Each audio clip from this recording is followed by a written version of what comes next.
السلام علیکم ورحمۃ اللہ وبرکاتہ۔ بسم اللہ الرحمن الرحیم۔ الحمد للہ رب العالمین والصلاة والسلام علی سید المرسلین وعلی آلہ واصحابہ اجمعین۔ عزیز طلبہ، ہدایہ خیرین جلد ثالث کا یہ سبق ہے۔ متن کی عبارت آپ کے سامنے موجود ہے۔ وفی دعوت طلاق باللہ ما ہی بائن منک الساعہ۔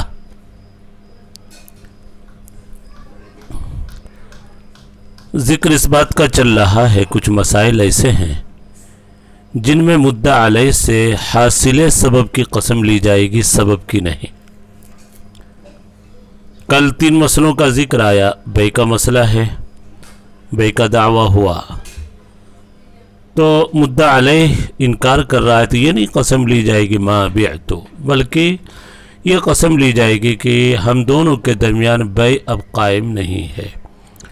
غصب کے سلسلے میں دعویٰ ہوا تو مدعا علیہ ما غصبتو نہیں بولے گا، بلکہ ما یستحق علی ردہ۔ تیسرا مسئلہ نکاح کا دعویٰ ہوا عورت کے اوپر، حالانکہ خلا ہو چکا ہوگا ممکن ہے، اس لیے جب عورت پر دعویٰ ہوا تو وہ یہ نہیں کہے گی کہ میرا نکاح اس سے نہیں ہوا، بلکہ یہ بولے گی کہ نکاح قائم نہیں ہے ہم دونوں کے درمیان۔ حاصل سبب پر قسم لی جائے گی۔ آج چوتھا مسئلہ ہے، عورت طلاق کا دعویٰ کر رہی ہے، شوہر کے اوپر اس نے مجھے طلاق دی، مدعا علیہ انکار کر رہا ہے تو یہاں پر بھی یہ قسم نہیں لے گا ما طلقتو، میں نے طلاق نہیں دی۔ مدعا علیہ کا ضرر ہو سکتا ہے، بلکہ قسم یہ ما ہی منک بائن الساعہ، چونکہ طلاق بھی ایسی چیز ہے کہ جس میں رجعت کا امکان ہے، جیسے بے میں اقالے کا امکان ہے، غصب میں ہدیے کا یا خریدے جانے کا امکان ہے۔ یہاں پر بھی ہو سکتا ہے کہ شوہر نے رجعت کر لی ہو، اس لیے یہاں پر بھی جو قسم لی جائے گی مدعا علیہ سے یہ بولے گا ما ہی بائن منک الساعہ، کہ وہ عورت اس وقت مجھ سے جدا نہیں ہے، بما ذکر، جیسا وہ ذکر کر رہی ہے۔ لا یستحلف قاضی، یہ قسم نہیں لے گا باللہ ما طلقہا، کہ اس نے طلاق نہیں دی ہے۔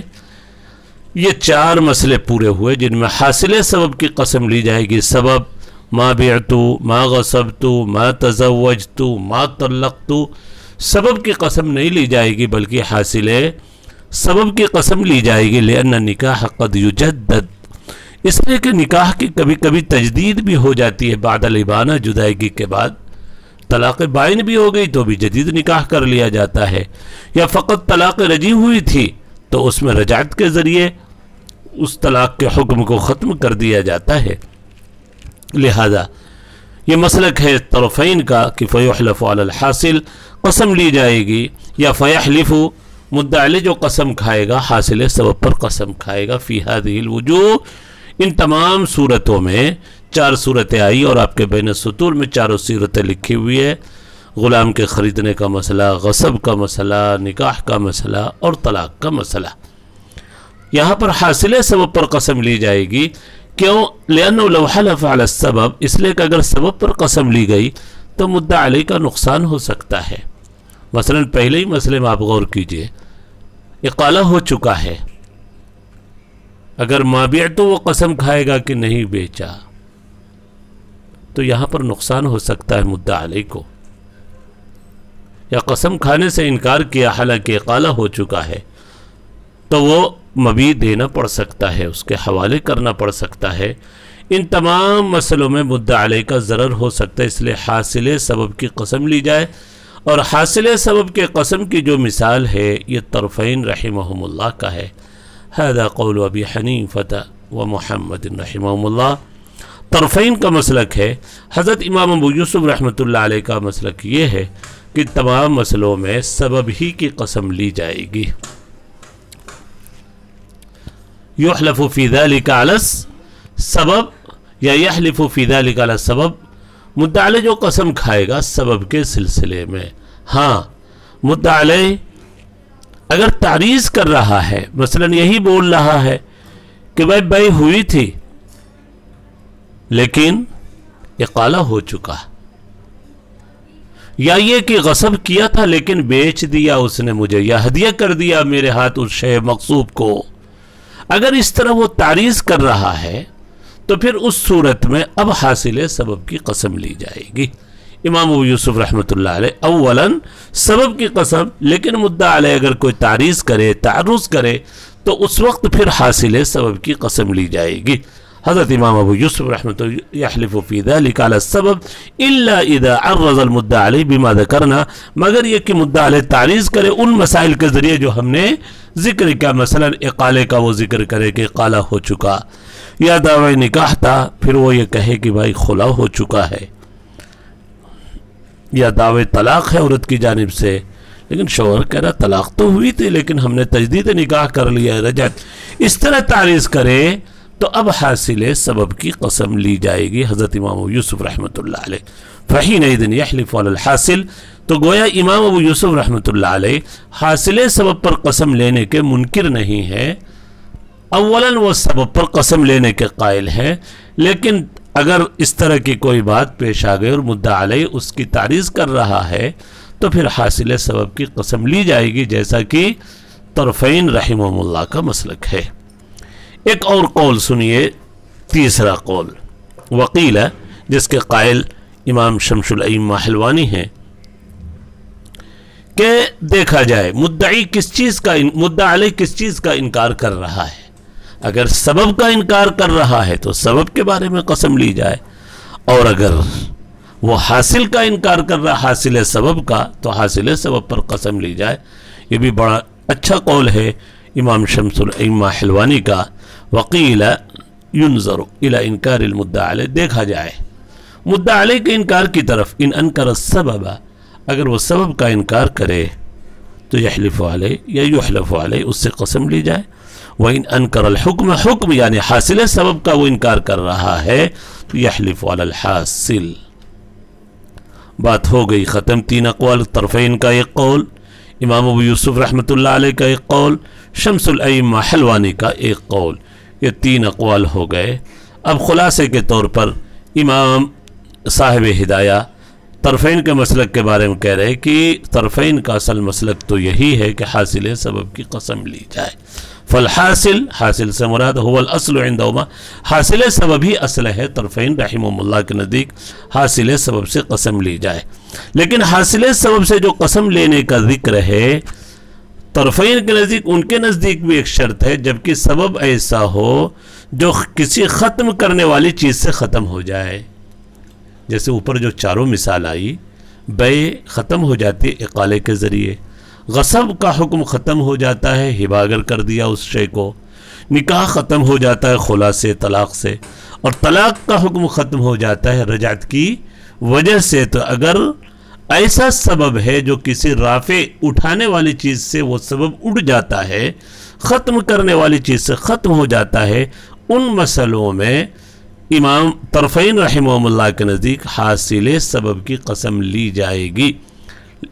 لیکن اگر ایسا سبب ہے جو لا يرتفع برافع، ختم نہیں ہوتا کسی ختم کرنے والی چیز سے، تو پھر آئے گا بالاجماع سب کے نزدیک سبب کے متعلق قسم لی جائے گی. وہ قول آگے آئے گا.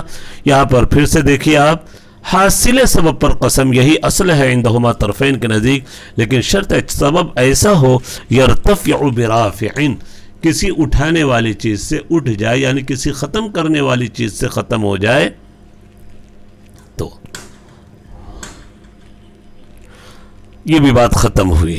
ایک اور قول نقل کر رہے ہیں کہ اگر مدعی کی جانب شفقت اٹھ جا رہی ہے، ختم ہو جا رہی ہے، اور مدعی کے ساتھ ایک طرح کا ظلم ہو رہا ہے، اس وقت بھی سبب پر قسم لی جائے گی بالاجماع تمام ائمہ کے نزدیک.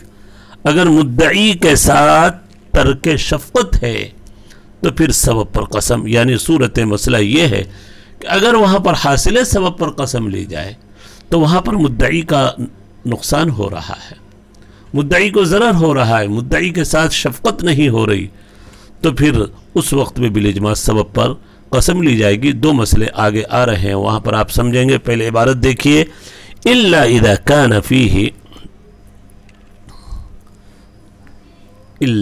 كان فيه ترك النظر في جانب المدعي فحينئذ يحلف على السبب بالإجماع، مگر یہ کہ اس میں شفقت کو چھوڑ دینا ہو مدعی کی جانب، نظر یہاں پر شفقت کے معنی میں ہے، اس وقت وہ سبب پر بالاجماع قسم کھائے گا۔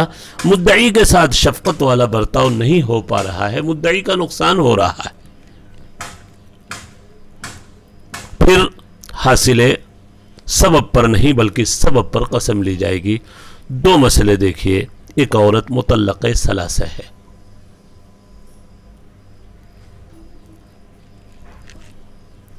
تین طلاق اس کو دے دی گئی، مبتوتہ سے مراد مطلقہ ثلاثہ، وہ اپنی عدت کے اندر ہے اور عدت کے خرچے کا وہ مطالبہ کر رہی ہے۔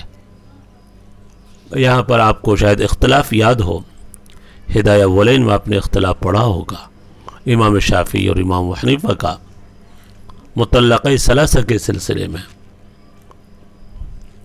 مطلقہ ثلاثہ کا حکم یہ ہے، ہمارے نزدیک اس کے لئے نفقہ اور سکنا ہے، لیکن امام شافعی رحمۃ اللہ علیہ کہتے ہیں کہ مطلقہ ثلاثہ کے لئے نفقہ اور سکنا نہیں ہے۔ ان کی دلیل فاطمہ بن قیس کی روایت ہے کہ وہ کہتی ہیں کہ اللہ کے نبی صلی اللہ علیہ وسلم کے پاس گئی اور کہا کہ مجھے میرے شوہر نے 3 طلاق دے دی، اللہ کے نبی صلی اللہ علیہ وسلم نے میرے لئے نفقہ اور سکنا کا فیصلہ نہیں کیا، اس کو دلیل بنایا ہے۔ لیکن احناف کے نزدیک بہرحال نفقہ اور سکنا ہے ایسے مطلقہ ثلاثہ کے لیے بھی، اور احناف کی دلیل ایک تو قرآن کریم کی مشہور آیت ہے وَلِلْمُطَلَّقَاتِ مَتَاعٌ بِالْمَعْرُوفِ، متاع سے مراد فقہ نے، وہاں پر مفسرین نے نفقہ کو لیا ہے، سکنا کو لیا ہے، مطلقہ میں ساری قسم کی مطلقہ آ جاتی ہے۔ اور جہاں تک فاطمہ بنت قیس کی روایت ہے جس سے امام شافعی رحمۃ اللہ علیہ استدلال کرتے ہیں، اس کا جواب بہت آسان ہے کہ اس قول کو خود حضرت عمر رضی اللہ تعالی عنہ نے صحابہ کرام کی موجودگی میں رد کر دیا اور فرمایا کہ میں ایک عورت کی وجہ سے کتاب اللہ اور سنت رسول کو نہیں چھوڑ سکتا، لا ندع کتاب ربنا و سنت نبینا صلی اللہ علیہ وسلم بقول امرات، کیا پتہ کہ عورت بھول گئی ہے، یاد رکھی ہے، اس لیے وہ روایت امام شافعی رحمۃ اللہ علیہ جس سے استدلال کرتے ہیں اس کو رد کر دیا گیا۔ اب یہاں پر مسئلہ سنیے، عورت دعویٰ کر رہی ہے شوہر پر نفقہ کا، دعویٰ ہو گیا، شوہر ایسا ہے جو شافعی مسلک سے تعلق رکھتا ہے، شافعی مسلک سے تعلق رکھتا ہے۔ اب اگر وہ یہ قسم کھائے کہ نفقہ واجب نہیں ہے میرا اس کے اوپر، تو چونکہ شوہر شافعی مسلک سے تعلق رکھتا ہے تو اس کا یہ رد کرنا صحیح ہو جائے گا، اس لیے یہاں پر حاصل سبب پر قسم نہ لی جائے بلکہ اس سے یہ قسم لی جائے کہ میں نے 3 طلاق نہیں دی، قسم کھاؤ، تاکہ پھر قاضی شوہر کی عورت جو مدعیہ ہے اس کی رعایت کرتے ہوئے اس کے اوپر نفقے کو واجب کر سکے، اس کی رعایت کرتے مدعیہ کے ساتھ شفقت یہ ہے۔ تو یہاں پر سبب پر قسم لی جائے گی، حاصل سبب پر نہیں، مثل ان تدعی مبتوتۃ نفقۃ العدہ، مبتوتہ یعنی مطلقہ ثلاثہ دعویٰ کر رہی ہے عدت کے نفقے کا، والزوج ممن لا یراہ، اور شوہر ان لوگوں میں سے جو اس کا قائل نہیں، یعنی مسلک شافعی سے وہ تعلق رکھتا ہے۔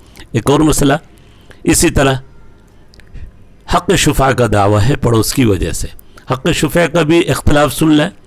ہمارے نزدیک شفاع 3 وجہ سے ہے، خلیط فی نفس المبی، فی حق المبی، بحق الجوار، یعنی نفس مبی میں شریک ہو، حق مبی راستہ، پانی کے راستے، شرب وغیرہ میں، طریق میں شریک ہو، جوار پڑوس میں ہو۔ شفاع کے باب میں پڑوس جب بولا جاتا ہے تو اس سے مراد وہ شخص ہوتا ہے جس کے پیچھے کا حصہ اس کے پیچھے کے حصے سے ملے، جار۔ ہمارے نزدیک تینوں کو حق شفا ملتا ہے۔ امام شافعی رحمۃ اللہ علیہ حق شفا جار کے لیے ثابت نہیں کرتے۔ ہماری دلیل تو بہت آسان، الجار احق بالدار، اللہ کے نبی صلی اللہ علیہ وسلم نے حدیث میں کئی مرتبہ فرمایا الجار احق بالدار، پڑوسی کو گھر کا زیادہ حق ہے، حق شفا ہے۔ امام شافعی رحمۃ اللہ علیہ اس کے قائل نہیں ہیں، وہ کہ امام شافعی کے نزدیک دوسری حدیث ہے الشفعۃ فیما لم یقسم، شفع جو ملتا ہے اسی چیزوں میں جس کا بٹوارہ نہ ہو سکے۔ جار کا کوئی مسئلہ نہیں، طریق اور شر میں بٹوارے میں تکلیف ہو سکتی ہے، اس لیے، اور جو پڑوسی ہے اس کے نہ راستے کا مسئلہ ہے نہ پانی کا، چونکہ اس کے پیچھے کے حصے سے ملا ہوا ہے۔ امام شافعی رحمۃ اللہ علیہ کے نزدیک جار کے لیے حق شفا نہیں۔ اب ایک شخص مشتری پر دعویٰ کر رہا ہے، اس نے ایک زمین کو خریدا، مکان کو خریدا، اور مجھے حق جوار حاصل ہے، ایک مدعی دعویٰ کر رہا ہے کسی مشتری پر کہ اس نے خریدا اور مجھے اس سے حق شفا ملتا ہے۔ مشتری ایسا ہے جو شافعی مسلک سے تعلق رکھتا ہے، تو حق جوار کی وجہ سے تو شفا نہیں ملتا۔ تو یہاں پر اگر وہ حاصل سبب پر قسم کھائے گا کہ حق شفا اس شخص کو نہیں ملتا، تب تو وہ اپنی بات میں سچا ہو جائے گا، تو وہاں پر سبب پر قسم لی جائے کہ باللہ مشتری، تو میں نے خریدا نہیں اس چیز کو، تاکہ پھر قاضی اس کے اوپر حق کو ثابت کر سکے جوار کی وجہ سے حق شفا کو۔ یہ دوسرا مسئلہ ہے۔ اب ادعا شفاعۃ بالجوار والمشتری لا یراہ، مشتری ان لوگوں میں سے جو اس کا قائل نہیں، یعنی شافعی مسلک سے تعلق رکھتا، لأنه لو حلف علی الحاصل، اس لیے کہ اگر ان صورتوں میں حاصل سبب پر قسم کھائے تو یصدق فی یمینہ، وہ اپنی قسم میں سچا ہو جائے گا، چونکہ اپنے اعتقاد کے مطابق، چونکہ مسلک شافعی سے تعلق رکھتا ہے۔ فیفوت النظر فی حق المدعی، تو مدعی کے حق میں شفقت فوت ہو جائے گی۔